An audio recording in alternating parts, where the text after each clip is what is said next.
जयपुर में Rajasthan regional AI impact summit 2026 का आयोजन किया गया। इलेक्ट्रॉनिक्स और आईटी मंत्री अश्विनी वैष्णव ने समिट को संबोधित किया।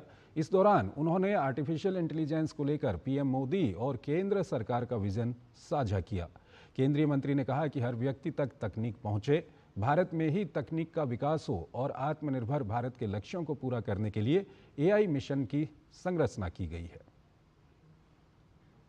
एआई को अच्छे से भारत में डेवलप करने के लिए, हमारे नागरिकों के उपयोग में लाने के लिए माननीय प्रधानमंत्री जी ने बहुत एक क्लियर विजन हम सबके सामने रखा।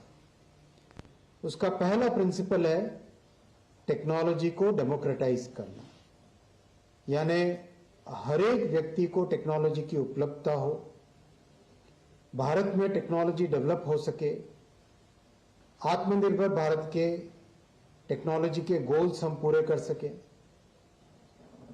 इस पूरे प्रेरणादायी विजन को लेकर एआई मिशन ने और मंत्रालय ने कई अच्छे एक्सपर्ट्स के साथ बातचीत करने के बाद में एआई मिशन की रचना की थी।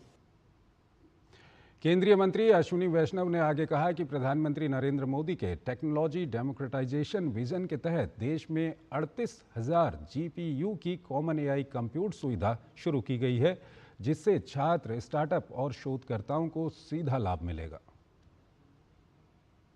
एआई का जो जीपीयू होता है बहुत महंगा होता है, हर किसी के लिए खरीदना संभव नहीं है।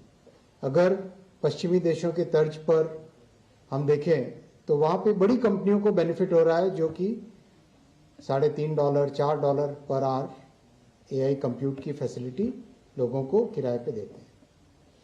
मोदी जी ने इसके विपरीत एक नई धारणा दी कि जन जन को ये कंप्यूट की सुविधा मिले, सबको सस्ते में ये कंप्यूट की सुविधा मिले, और विशेषकर जो छात्र हमारे हैं, जो हमारे स्टार्टअप्स हैं, हमारे नौजवान हैं और जो हमारे रिसर्च करने वाले साइंटिस्ट और इंजीनियर हैं, उन सबको बहुत कम दाम में अच्छी क्वालिटी की कंप्यूट फैसिलिटी मिले।